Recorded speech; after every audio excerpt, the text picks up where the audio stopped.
আজকে আর মাছ ভাপা করব।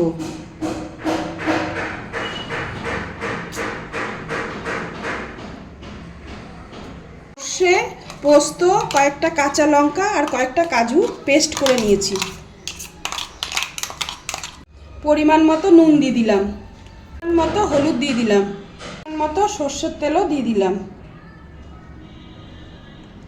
এবার সব কিছুর সাথে ভালো করে একটু মেখে নিচ্ছি।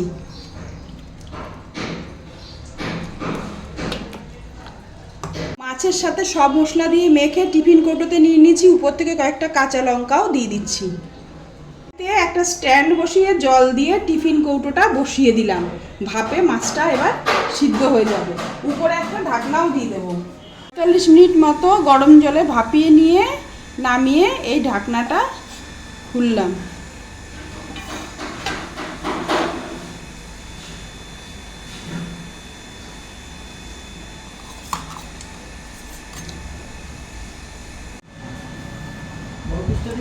এবার গরম ভাতের সাথে আর মাছ ভাপা পরিবেশন করে দিলাম।